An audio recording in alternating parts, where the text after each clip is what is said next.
जम्मू कश्मीर में लिथियम का भंडार मिलने का समाचार आपने सुना होगा। चिली और ऑस्ट्रेलिया के बाद भारत में लिथियम की सबसे बड़ी खदान मिली है।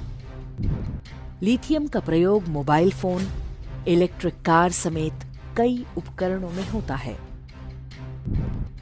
आप समझ सकते हैं कि भविष्य में भारत के विकास के लिए ये कितना महत्वपूर्ण हो सकता है।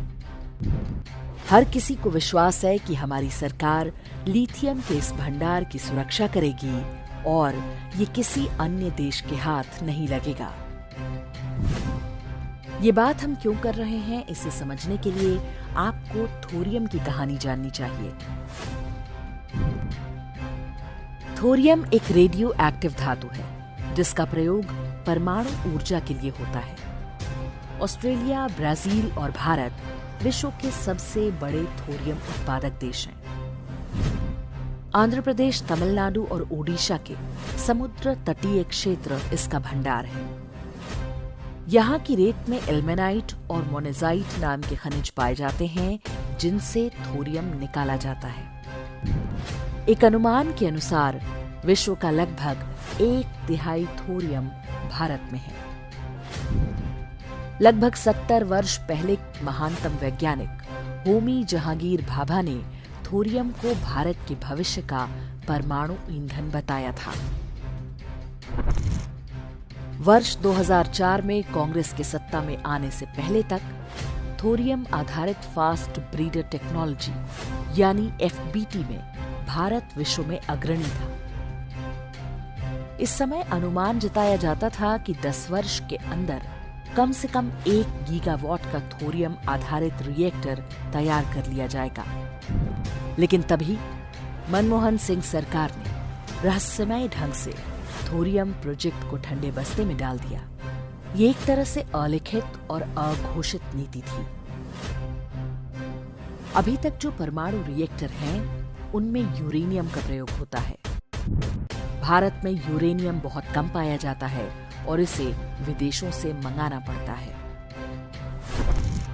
एक और थोरियम प्रोजेक्ट बंद कर दिया गया। दूसरी ओर तमिलनाडु, केरल से लेकर आंध्र प्रदेश और ओडिशा तक के समुद्री तटों पर अवैध खनन और तस्करी तेज हो गई। वर्ष 2007 में मनमोहन सरकार ने इल्मेनाइट को प्रतिबंधित सूची से बाहर कर दिया।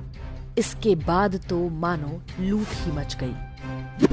ये बहुमूल्य खनिज तस्करी के माध्यम से विदेशों में भेजा जाने लगा। आरोप है कि सबसे ज्यादा थोरियम चीन पहुंचाया गया। इसके अनुसार जितना थोरियम भारत से बाहर पहुंचाया गया, उसका मूल्य 60 लाख करोड़ रुपए से अधिक है। कई मीडिया रिपोर्ट्स इस दावे को गलत बताती हैं। हालांकि अधिकांश में ये माना गया है कि तमिलनाडु के रास्ते भारी मात्रा में थोरियम की तस्करी हुई। हो सकता है कि यह मात्रा कुछ कम अधिक हो। भारत से चोरी के दम पर चीन आज थोरियम टेक्नोलॉजी का अग्रणी देश बन चुका है। वो थोरियम मोल्टेन सॉल्ट रिएक्टर यानी MSR भी विकसित कर रहा है। दूसरी तरफ भारत में वर्ष 2004 से 2014 तक ये प्रोजेक्ट ठप रहा। नरेंद्र मोदी सरकार बनने के बाद इसे दोबारा आरंभ किया गया। अब जाकर तमिलनाडु के कलपक्कम में पहला थोरियम आधारित रिएक्टर स्थापित किया जा रहा है।